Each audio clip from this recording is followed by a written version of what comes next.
Have you ever watched one of your favorite football players get suspended for accepting awards? Many college teams are punished for allowing athletes to receive extra incentives for playing for their team. According to ESPN, the University of Georgia's A.J. Green received a 4-game suspension for selling his 2009 Independence Bowl jersey for $1,000. They also mentioned that he sold his jersey to former North Carolina defensive back Chris Hawkins, who the NCAA described as an agent or someone who markets amateur athletes. Green probably did not have bad intentions when making this decision, but he hurt his team by not being able to play in those 4 games.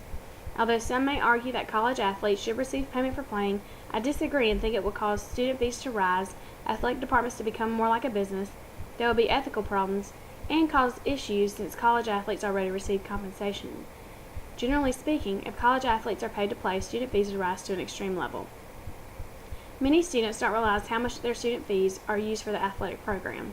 According to Matthew Denhart and David Ridpath, student fees are usually thought of as revenue for extracurricular activities that students want. Many athletic trainers and other associates claim that students value collegiate sports as a part of the college experience. However, most students are not aware that a large amount of their fees are used for the fund of collegiate sports. A survey done at the University of Toledo showed that not only did students not know the amount that athletics got from their fees, but they also stated that they would rather see the money go to other programs. If college athletes were paid, it would cause problems for students who are not athletes to pay their dues to the increase. It would be impossible to pay college athletes without raising student fees. Therefore, it would be much more difficult for students to pay those ridiculous fees. Also, if college athletes are paid, athletic departments would have to become more businesslike in order to make this change work.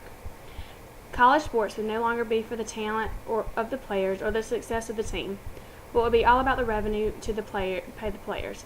According to Richard Schultz, former NCAA executive director, once they start paying college athletes immediately, an employee-employer relationship is established. He also states that it would be unaffordable for colleges because they would then be liable for workers' compensation and any other liabilities that go into that situation. Also, the IRS would have to get involved and determine if the teams are professional and not amateur teams. Therefore, if athletic programs were to pay college athletes, the sport will become more of a business rather than extracurricular activities. Additionally, there is an ethical dilemma when considering paying college athletes. Although there is a huge commitment in collegiate athletes, college athletes are not the only ones who devote their time to their extracurricular activities. According to Aaron Carr, many other students spend most of their time bringing in revenue and publicity for their extracurricular activities, yet there is not a push for those students to get paid for their participation.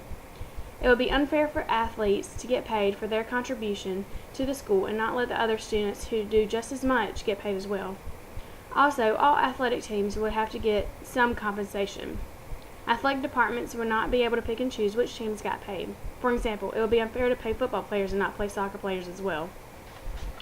They would also have to pay everyone on the team and not just the ones who start.